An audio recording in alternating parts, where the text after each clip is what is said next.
You're tuned in to Women in America, the podcast that dives deep into the issues shaping gender equality in the US and beyond.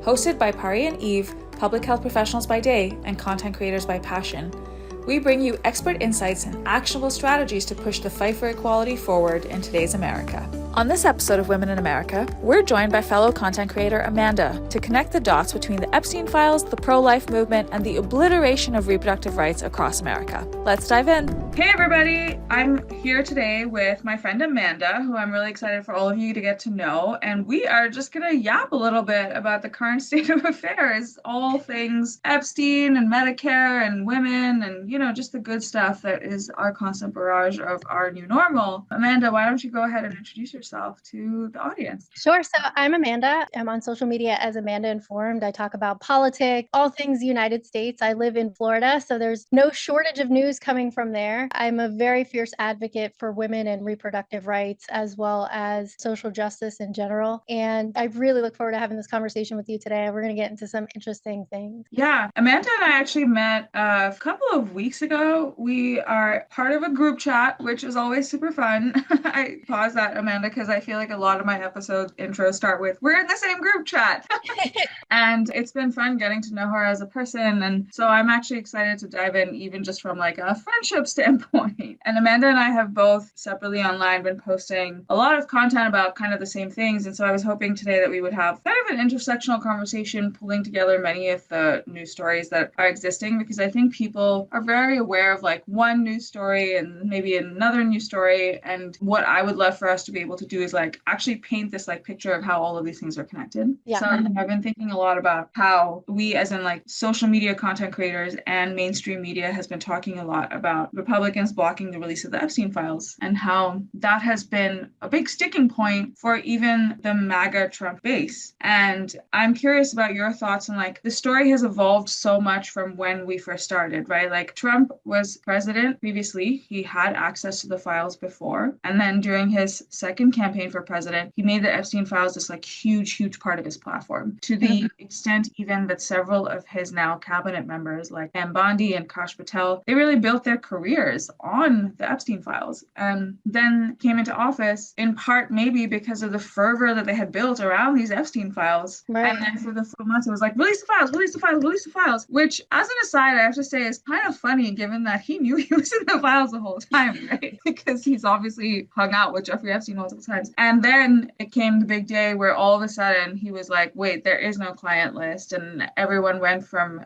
being like, we have to deal with this, complete 180. And now of course we're in this like total twilight zone of nothing making sense, where somehow the list doesn't exist and also the files don't exist, but the files were made up by Obama and Obama's definitely in them, and so is Biden. And Pam Bondi knew the whole time because she told Trump that he was in the files. And right. Anyway, my point is, what's been your take, especially like living in Florida, being surrounded by one of the more conservative like states there is, about why this is some resonating even with folks outside the progressive bubble? I think it's because there's been this messaging of save the children and we care about the children. And that's why it was so helpful during his campaign. But also, we know that Trump is really great at controlling the media and the narrative. And I think that he was able to use this as a talking point during his campaign because people as a whole typically genuinely do care about children. And he thought once he got into office that it would go away. But much to his surprise, it has not. And I don't understand why we're here and how we got here. Just release the files. Like you said, he knew he was in there and he should have never opened his big mouth, but he can't ever help himself. So now here we are. I often think it's funny because when I spend time on Twitter or Threads, people are like, why don't we just like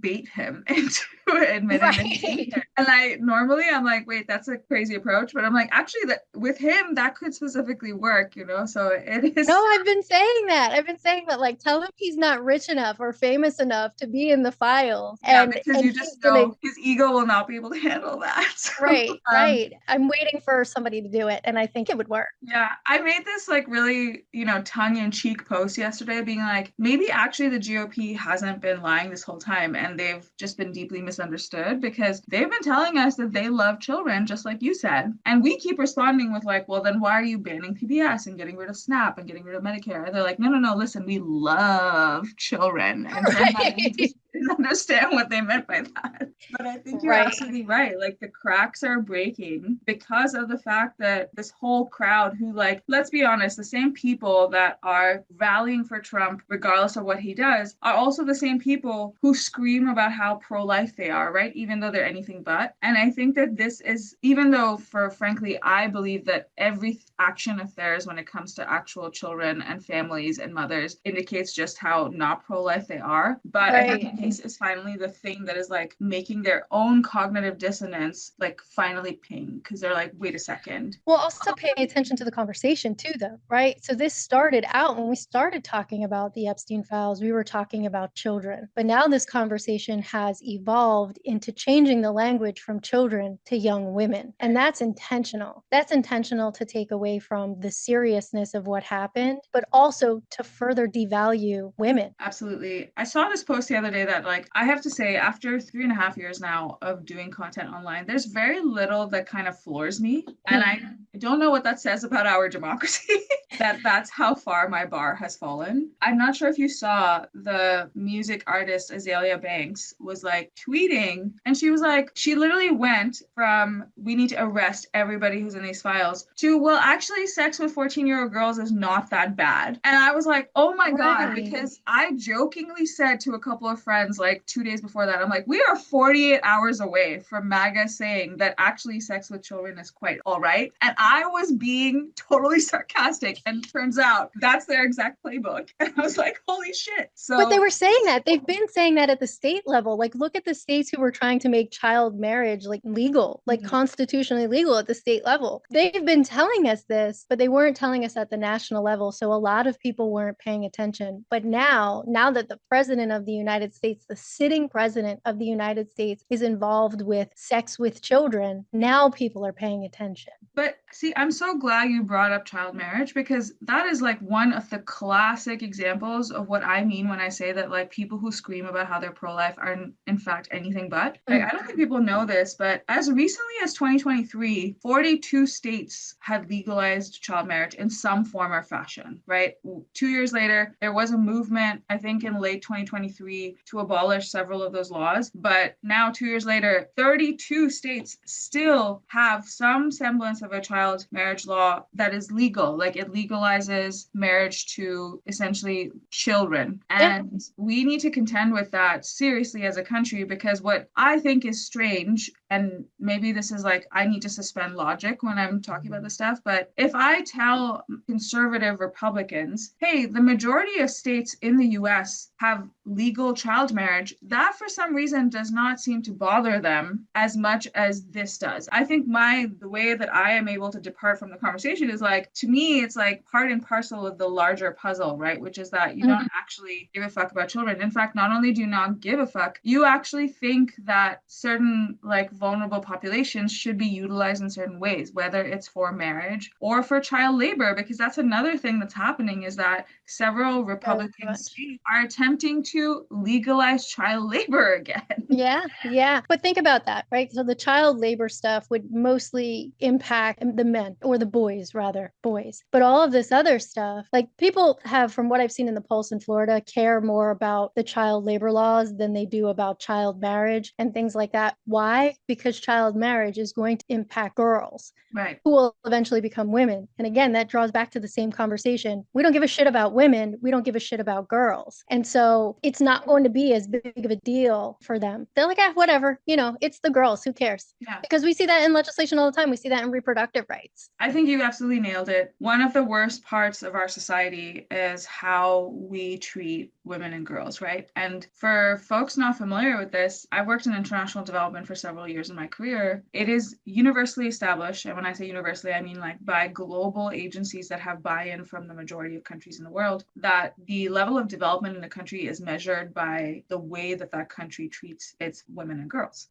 which is why you see that in countries where there's active war happening, the war crimes start to first affect women and girls because that is part and parcel of how you destroy and decimate a society, right? And then there's the United States where there is no foreign entity that is granting that war. It is our own government that is waging a war on our own women and girls, right? And this is one of the examples. And I think like really this kind of hit the point so hard weird because the reason why nobody seems to care when we have, or like, I shouldn't say nobody seems to care. The reason why we do not have this similar kind of uproar for other things is because it's always at the expense of girls. And people are like, well, doesn't matter because they are like, I genuinely feel like MAGA Christians believe that girls and women are at a lower level of society than men and boys. Yeah, I used to have these conversations all the time online because I used to do like online debates, and I would ask them, "Do you know what the gender equality index is?"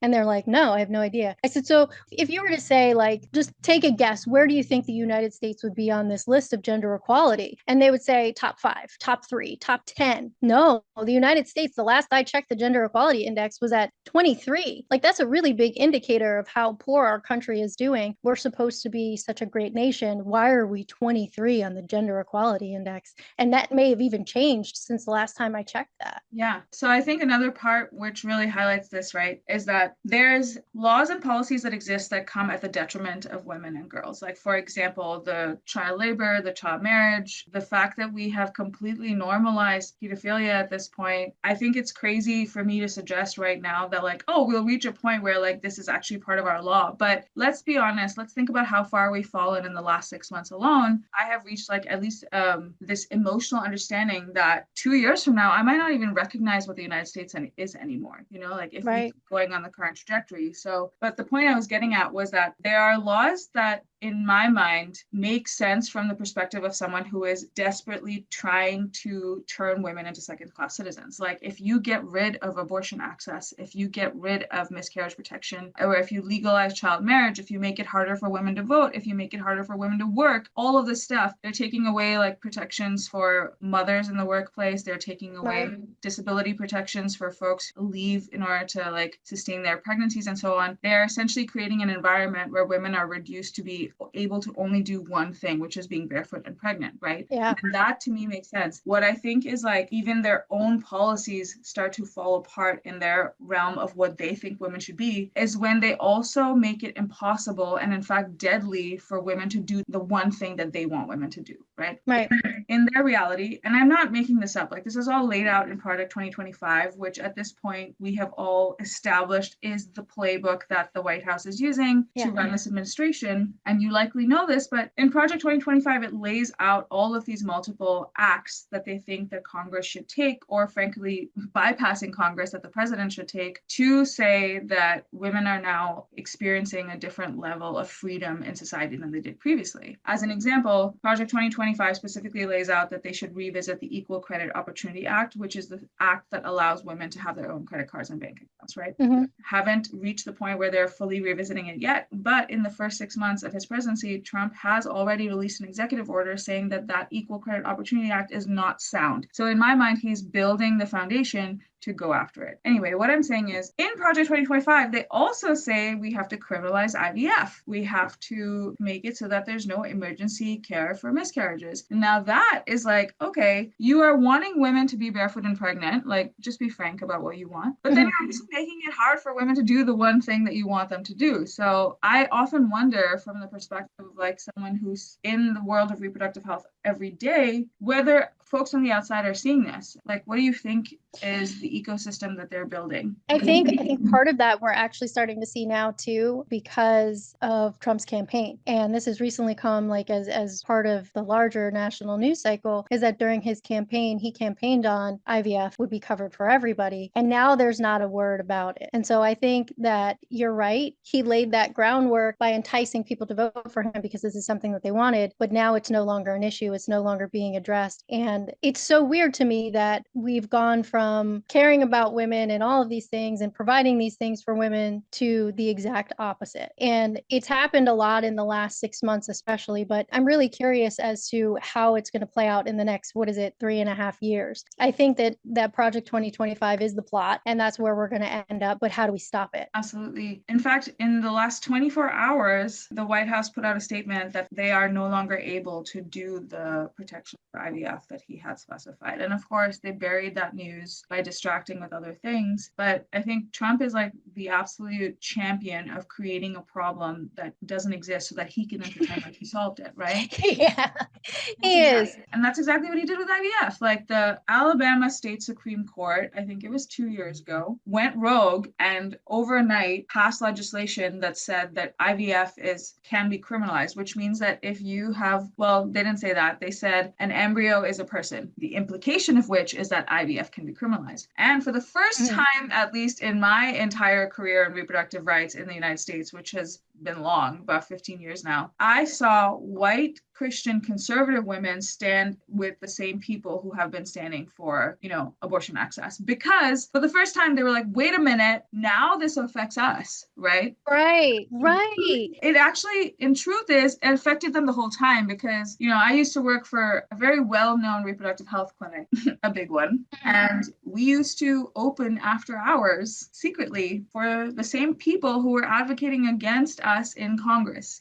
And so my point is that like white people, white women, rich folks, the same people who pretend to be pro-life publicly are still accessing abortion care when they need it and as they need it, right? And that is why they don't like take part in the fight for abortion access because they're like, well, we are the exception and we can get it regardless of what the law says. Yep. And it's always been that way. Yes. And then, but the IVF ruling came down the pike and they were like, wait, what? Like, this is something for which they actually have to rely on like clinics to provide like freezing capacity and all of that stuff, right? And they freaked out. And I don't know if you remember, but like within the 24 hours following that state Supreme Court ruling, the Republican Party had a complete meltdown. It's actually the first meltdown of real messaging that I've ever seen from them because nobody knew what to say because they're so used to kind of aligning with each other regardless of what happens, is that for the first couple of hours, everyone was like just parroting the state Supreme Court decision until they realized that their own base is like, what the absolute fuck, right? At which point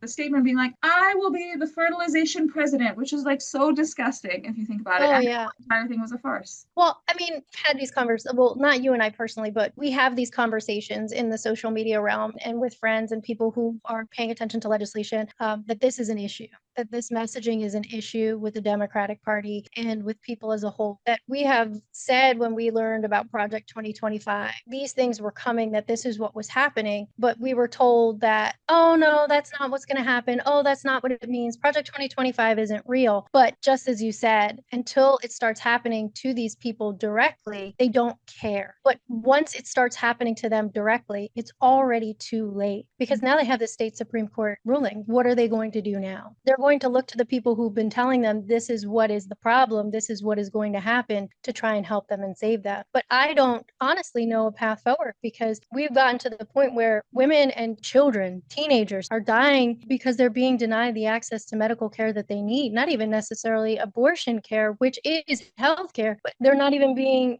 given routine care, that they're becoming septic and passing away because they don't have access to this care. These are all things that we have talked about prior to Trump being elected, prior to, the steamroll that's happening in this country. So where do we go from here? How do we protect these people? How do we save these people? Because genuinely, this country does not care about women and children. What you just said makes me think of that explosive ProPublica report that came out last year. And I call it explosive because it really changed the course of national conversation around abortion rights, right? Everyone with an ounce of common sense knew that the abortion bans in states was causing women to die. But for some reason, we had to wait for someone to tell us that that was in fact happening. And that's what the ProPublica report did. It started with Georgia, which is the first state in the whole country that ever implemented an abortion ban. Started with Georgia and explored through like maternal mortality research and like talking to physicians and all of these hospital data records. And it came up with 3 specific stories of women that had died as a direct result of the abortion ban, right? And 2 of those stories went mega viral online, like became the face of Kamala Harris's campaign.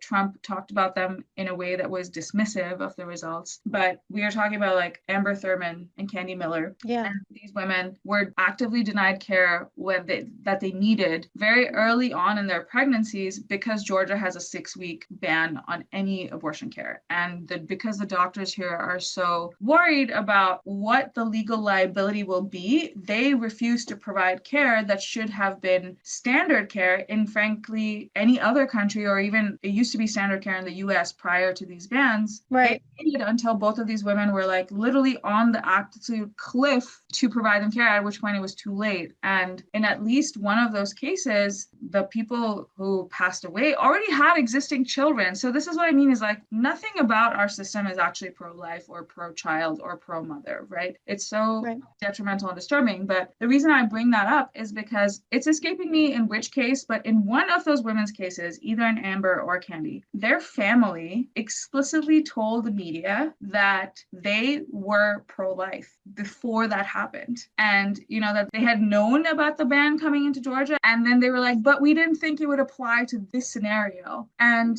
you know, as an advocate, like, you want to be able to have an empathetic response in multiple situations. You want to be able to share, you know, people's stories with true authenticity. And I feel like this is one of the parts of the story that gets ignored, is like, even people who become almost the face of a movement after it happens to them before were just like so insulated that they were like, nope, this is like not my problem, or like I like stand very differently about this. And so here's the problem, right? We put legislators in this position of power who have no idea what they're talking about. So when they think like, oh, this ban won't impact me, the problem is that these bans aren't even written in a way that gives physicians guidance on what these exceptions mean and how to operate within these exceptions. And that's why we've seen physicians leave the states that they were in, or leave medicine entirely, leaving us with healthcare deserts and all kinds of other situations, because we just don't have the guidance for them to operate within the scope of their license. Who wants to risk hundreds of thousands of dollars in fines or possibly jail time when they have their own families and their own lives and their own things that they need to focus on? It's just not reasonable. It's just not feasible. We've seen in the news cycle many, many times doctors coming and talking to these legislators when they're bringing these things up for votes, and they're bringing up the amendments on these pieces of legislation, and explain to them what the implications of such legislation would be. And they don't even know what birth control does. Right. They don't even know how it functions as a mechanism. They don't know basic female anatomy, but we gave them the ability to make laws about our bodies. Yeah, which we should have never done.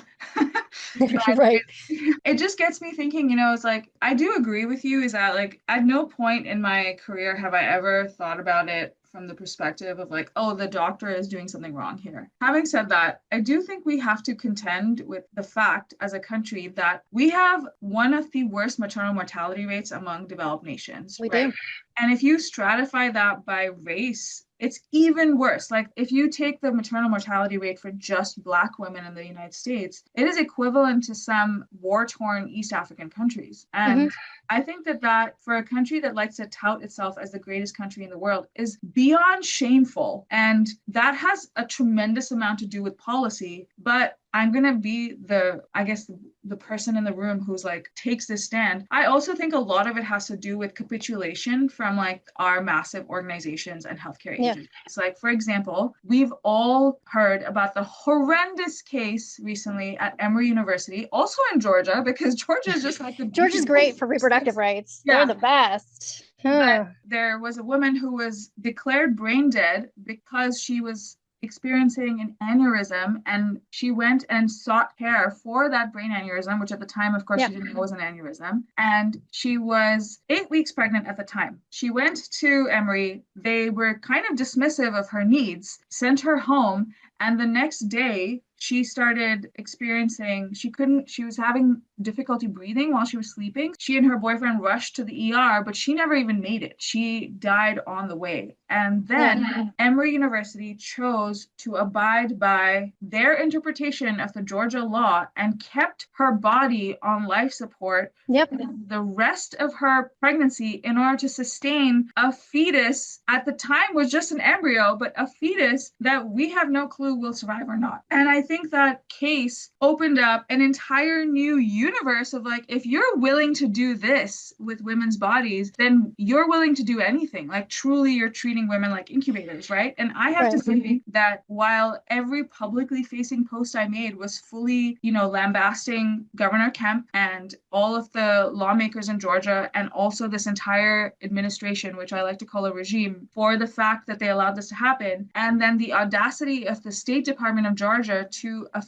I think last month, say, oh, well, that case would have been an exception. I think like you have to start to ask yourself, like, Emory University is a world-class established institution. Okay? They have literally were the ones who handled COVID crisis for the entire United States. You're telling me that you don't have the capacity, the backbone, the legal resources to stand up and maybe say, hey, we need to change this situation? Because like, I do think it's unfair for us to not talk about the fact that organizations like Emory are capitulating to everything that they're being asked of, to the extent where even like, I feel like their interpretation of the law in that situation was more than the law even described, frankly, right? I think with Emory, it was not necessarily, so they're saying this now. They're saying, oh, that would have been an exception, but they were presented with an opportunity to do something that we haven't done before. And so rather than do the ethical thing, the morally correct thing, they chose to make someone a science experiment. And I know that sounds gross, but realistically, that's what it was. Mm-hmm. They made her a science experiment because the law allowed them to. Yeah, I think that nails it. But that's exactly my point is like, Kamala Harris went on the Colbert Show recently and she said that he asked her, he was like, do you ever feel like saying I told you so because you predicted all of this stuff? And like, she's not the only one, right? A lot of us predicted all of this stuff. Like the playbook is available to us in Project 2025. But she also said the same thing. She was like, I knew this would happen, but like what has shocked me is like the way that all of these organizations are kind of bending the knee. And if we look at it's not just Emory, like I'm using Emory as an example because we're talking about repro, but recently the Smithsonian took Trump's name out of their exhibit on impeachment. And the only reason they decided to bring it back was because of massive public backlash to that decision, right? But the fact that they even bent the knee to that happening in the first place is like, hey, all of these organizations that previously used to be like bastions of education and liberality and progressiveness are just, turns out, totally useless. So like, what is it that is protecting society at the end of the day? Like, yes, we are supposed to have checks and balances in the legal system, which of course are acting in some ways, are failing in other ways. But if we as a culture and as a society, as a population, are not willing to stand up for our fellow Americans, then truly what do we have? And I think that this is such a good example of that. I think it brings up an interesting point, or something that I had been saying prior to the election. Florida, specifically, because at the time I was really covering a lot of Florida politics. Florida in 2023 and then into 2024 was the testing ground for Project 2025. We see that from reproductive rights to education to workers' rights, everything that was going to be put forth in Project 2025 at the national level began happening in Florida under Ron DeSantis in 2023 and 2024. And we've come to learn that we can't trust the legislators to do anything, that it is truly the power of the people that will enforce what the right thing is. And the only way that we're going to see changes to reproductive rights and to education, because Florida changed history. They changed history there. There was this whole big uproar about slavery, that they said they were going to change the history books to reflect that slavery was advantageous to the slaves because it taught them a skill. And that's the same thing, like absolutely certifiable. But like it's the same thing with the Smithsonian. They're like, oh, if we erase the impeachment in a couple years, we don't have record of it. It never existed. But we have to continue to put pressure. We have to band together. And it may take some other people a little bit longer because, like you said earlier, they don't care until it affects them personally. But we have to continue to apply public pressure. We need to continue to talk about things. Even when we see content creators having the Secret Service and the FBI show up at their house to question them, we have to continue to do the right thing, because right now that's the only mechanism that we have. We don't have legislators having our back in the way that we need them to, because the checks and balances just aren't there the way that they used to be. 100%. I think that a lot of other countries do a very intentional job of prioritizing community, right? And this is one of the reasons why I think capitalism in the US has come at the expense of community, is because the people in power know that the public has way more power than they ever will if the public was actually to act in a unified way. And so they have really honed in on this idea of like, hey, your life is individual. You are particularly exceptional. You are better than your Right. neighbor, right? As opposed to Yeah. what we used to have, which was like, actually, it genuinely takes a village, and my village is ready. Like we are rooting for each other and we're standing for each other. And it is shocking to see how easily these like systems of capitalism and infrastructure have degraded the basic community, like even frankly down to like the basic family unit. Like they look at a family unit as if it's only supposed to be like two parents and two children, right? That's their ideal Yeah. American family. When like historically, even in our own country, in multiple countries and cultures across the world, your family unit was like all A of the village. yeah, the generations that came before you, the generations that come after you, you're not even related to, but like you treat like family. And we need to get back to that, because the only thing that is going to save us from this culture change that they are trying to inflict on us is the community coming together and saying, absolutely not. Like, this is who we Right. are.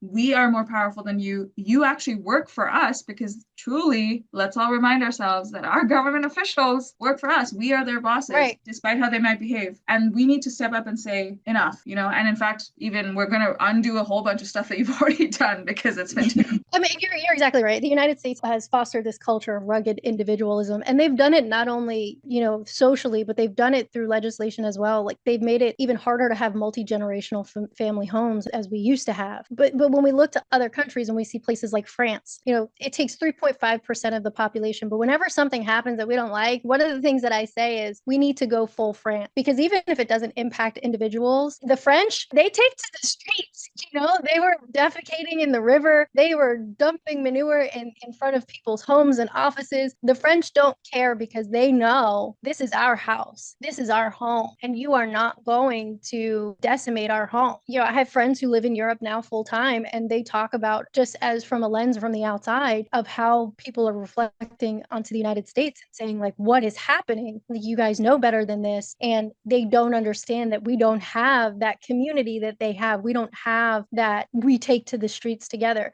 We have the numbers. It's just people just don't want to get out there and do it. I don't know how we motivate them. Like, do you have any ideas on how we motivate people to take to the streets so we get that 3.5%?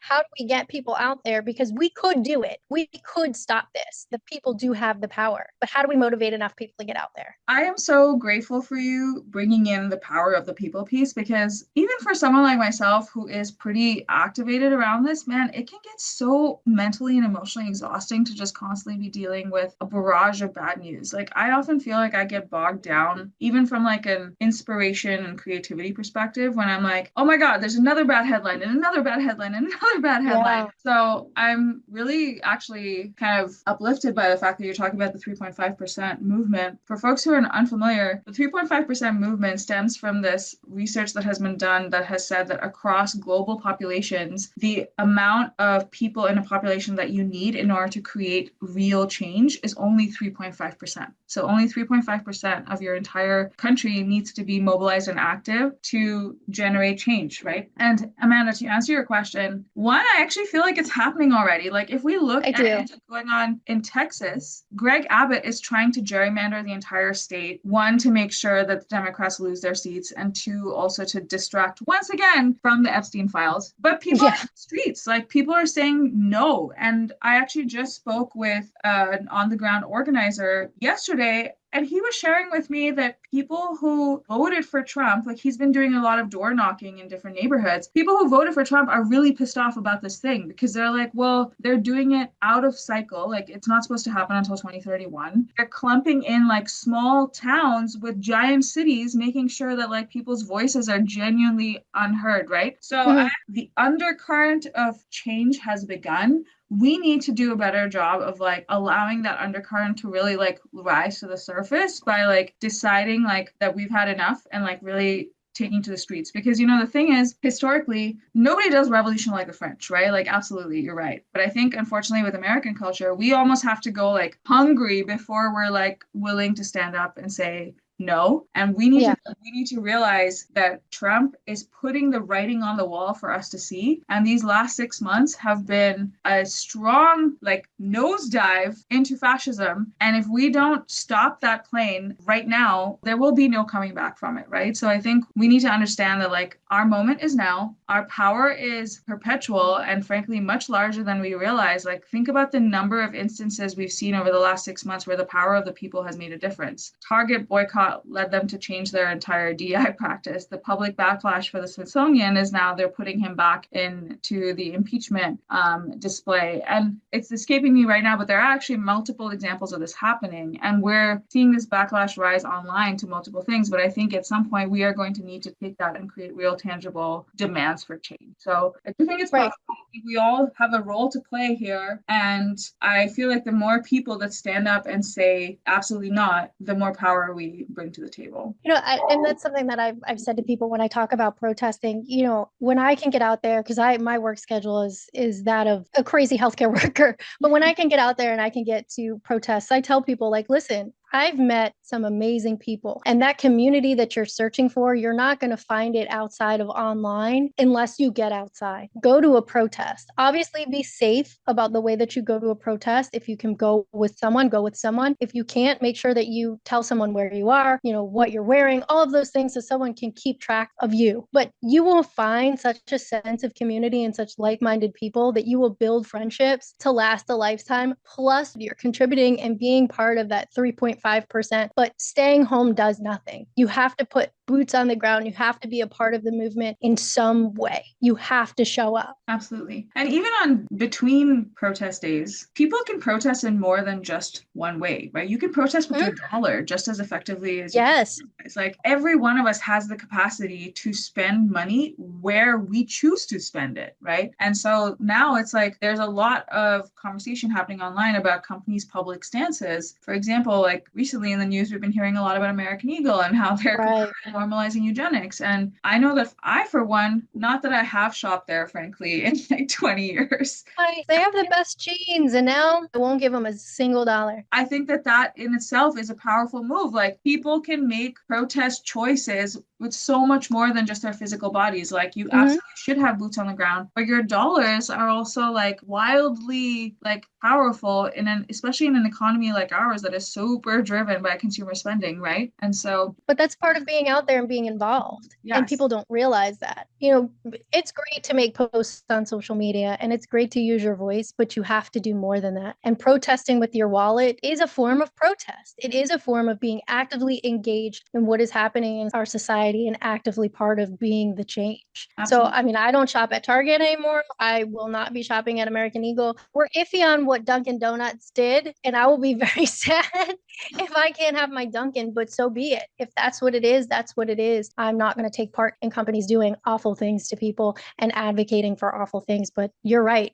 Protests with your dollars is an amazing way to be involved. Yeah. And I think that, like people kind of underscore the value of this last one, but I actually really do think that talking to people with your network makes a huge difference. Like I have the fortune of being surrounded by people who almost think exactly like me, but I know a lot of people don't. And I think that the value of conversation in uplifting like the particular lens or the angle that might make someone who previously has not thought about it finally stand up and say, wait a second, is like invaluable. You can't get that personal connection and that kind of conversation from going to a protest. You can't necessarily have that kind of like aha moment from, like an online interaction. But I think there is so much to be said, going back to our piece about community, is that like we're trying to build coalitions together. And that can be as informal as just like the people you hang out with every day, or like the neighbor, or like the person who is doing yard work across the street from you, like stuff like that. So I really do think that part of generating the movement is also just like mobilizing the folks around you by elevating conversations with them that they might not be having otherwise. Right. So like doing online debates and stuff taught me something that I find invaluable and that I use in my everyday life now, because I don't do debates anymore. I will have conversations with people, but it's really taught me to meet people where they're at. You can't argue argue with someone and expect them to change their mind. It's more about active listening. And I think if we bring these really sensitive issues to people and have conversations with them, but be active listeners, we can change hearts and minds, because there have been, prior to the election, there was more than two handfuls of people that through conversation and talking to them and letting them lead the conversation, I was able to change their mind and change their vote. So you got to learn how to talk to people, but you should be having these conversations every single day, even with the people that you surround yourself with, who, you know, your best friend Jessica for the last 20 years. It's still important to have these conversations and be actively involved with politics. I know people hate it, but something that I've said is that you may not do politics, but politics is going to do you. So you got to be involved. Absolutely. I long for a future in which politics is boring again. So that is my goal. Amanda, this was like such a valuable conversation, and I feel like I got to know you better as well, and I'm pretty sure that our listeners are going to feel the same. And in fact, in a few months, maybe we should have like another follow-up on this, be like, how have we done? I would love to. Yeah, but I would love to. Let folks know where they can find you again. Oh, sure. You can find me on all platforms everywhere at Amanda Informed. You'll see my face, you'll see my news, but that's Twitch, YouTube, Substack, TikTok, literally everywhere you can find me at Amanda Informed. Amanda's doing all of the things. I'm a busy lady. Thanks for tuning in to this episode of Women in America. If you enjoyed it, share it with your network, and don't forget to subscribe wherever you get your podcasts. For additional resources, follow us on social media at women_in America. See you next week.